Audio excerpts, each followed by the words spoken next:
check this out. Nissan has just refreshed the Sentra and it looks pretty good. The thing about the Sentra though is that the old one also was one of the most attractive small little sedans on the market in my opinion.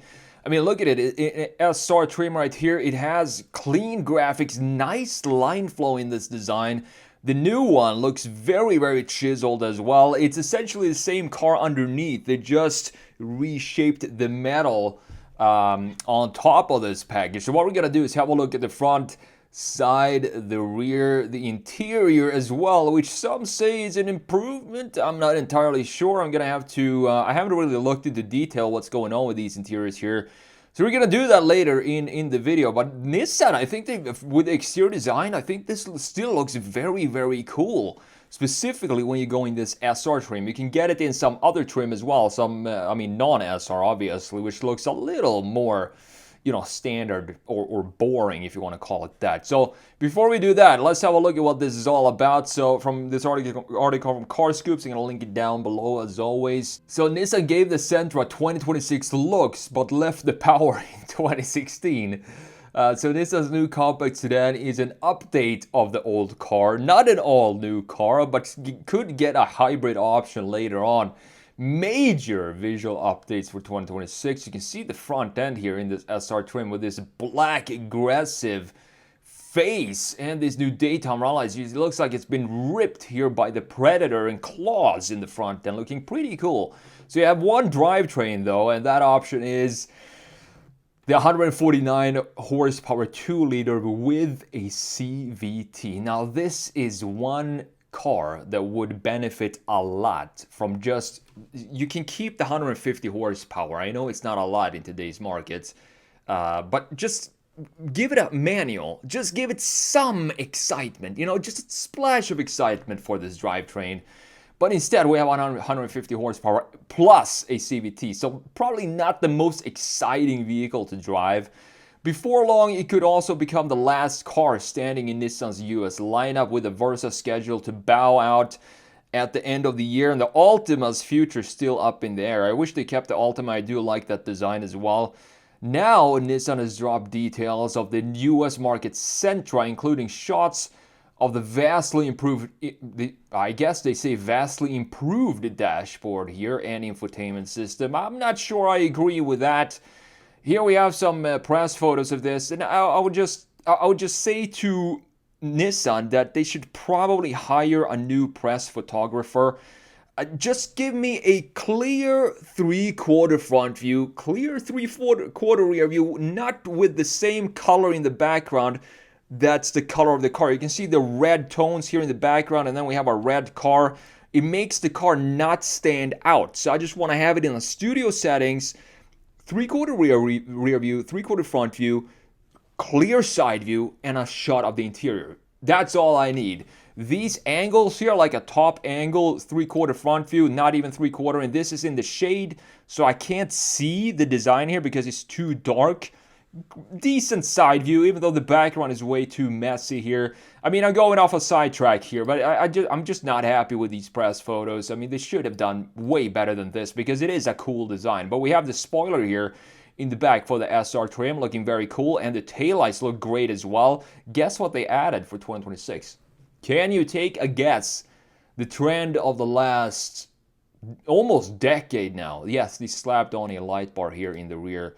I guess it's fine. It looks pretty cool. And here we have the non-SR trim, which definitely does not look as exciting. You still have these claw scratches in the front end, looking interesting. I mean, we have a different thickness for this scratch than this, and then it goes into thin here into the daytime running light, and then you have another scratch randomly positioned right here. Very, very interesting design from Nissan, specifically in the front end. The side still looks pretty decent for a sedan. Rear end looks decent as well.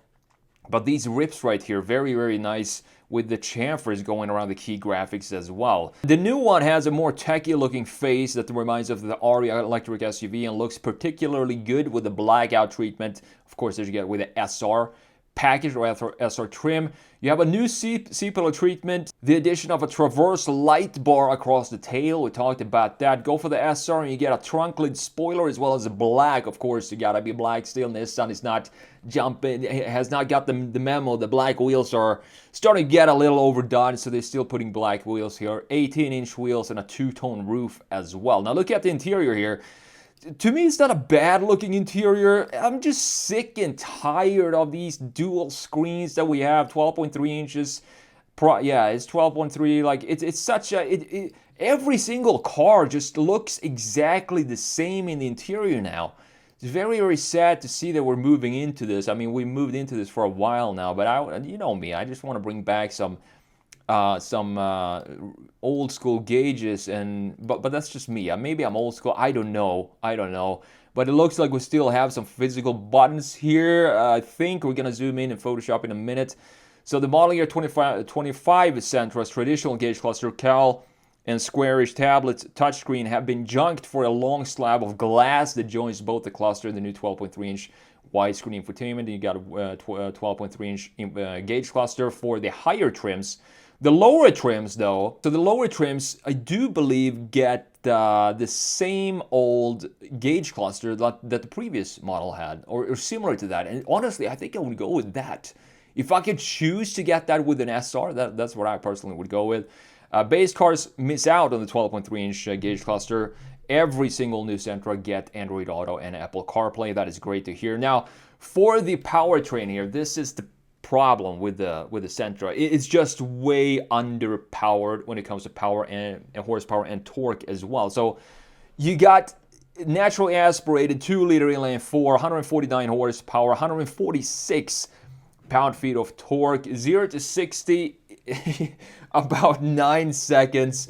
It's fine. It's not every car, as I've said so many times before, not every car needs to go 0 to 60 in like under 5 seconds. It doesn't matter, but have a little bit more torque than this, I think, would be beneficial for this model. The new base S will probably start just north of $22,785, which is the base price for the 2025 model year, and that is a pretty good deal. I mean, at the same time that this might be the most boring sedan to drive, I do want to see more cars in this price range, because I honestly think that cars in general today, they're just becoming way too expensive. I mean, $40,000 gets you a base vehicle today, and it should be closer to $20,000 in my opinion. I think Rosie here agrees on that as well.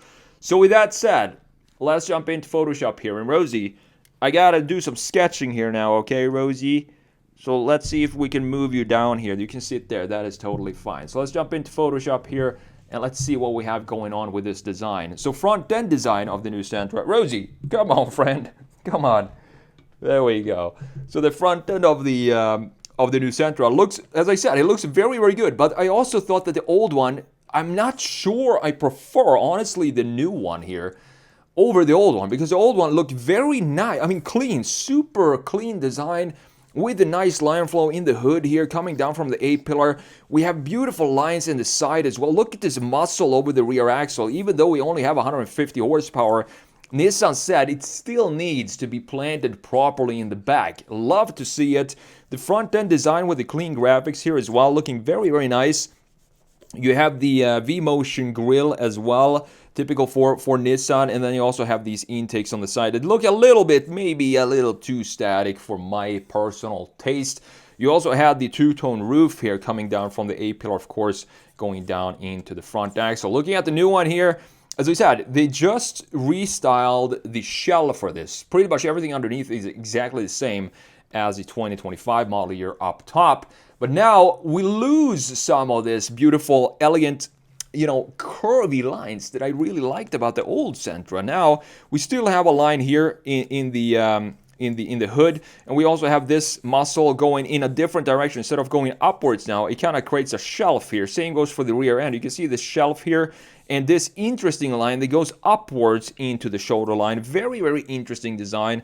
The lower section still has this line that we had in the 2025 model year, and of course, this being the SR, we do get the 18-inch black wheels. I think I would personally switch these out, because I think if you put some nice wheels on this, it would look very, very nice. I think the too much gap here I would maybe lower it half an inch or something like that to make it look properly, sitting properly on the ground. The front end, though, this is the big change here. I don't see a V-motion design in the grille anymore. Maybe they've skipped that and moved on from that. We have a sharp corner up here, sharp corner down here, and then all of these ridges and cuts and lines into the grille looking pretty cool to me. It feels like a more expensive car when you look at just the design of this than $22,000 for the base model. That is not going to be this one, though. The SR is going to be the silver one that I showed you. And then we have this daytime run light here. I think, honestly, I do think we do have an LED indicator in the front end, which is great to see in this price range. Maybe these are the LEDs right here, the indicators. Not entirely sure. I'm also glad that they removed this static piece, this intake here on the side, or maybe it's not even an intake, maybe it's just a fake decoration right there. Instead, they cleaned that up. Then we have a line in the lower section here as well, dipping down, creating a nice base for the front end design with the probably the radar for the automatic or cruise control settings right there. Again, two-tone roof here. The biggest change here in the side view is going to happen in the C-pillar. This is what they talked about in the article. I really liked how the body color went upwards like this and created this little shelf up top on top of the two-tone roof that we have in the 2025 model year. Look, it created a unique design for this Sentra and made it stand out from the rest of the small sedans in the segment. Now they removed that, so instead we now have one single curvature going up like this. It still looks good, but these are the small details that makes me prefer the old generation, because I feel the old generation, specifically with these lines over the rear axle here, for example, and then coming back in the front axle as well, these rounded lines that we have, it became a little bit more static in the new Sentra. You can see the shoulder line kind of splits off here, creating two shoulder lines in the rear end, and we don't have this beautiful curvature over it anymore, even though, as I said, this is still a pretty decent looking design in my opinion.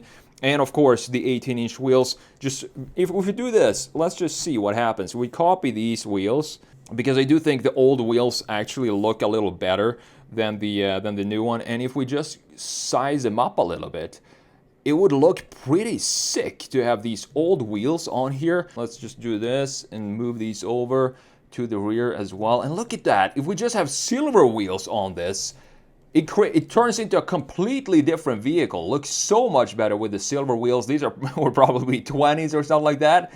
But still, wheels can either make or break a car, and these are the wheels that I would 100% go with for the new Sentra. Looking at the rear end, and yes, we do have the new light bar in the 2026 model year. The old one, again, very, very nice design. Look at how this line goes in.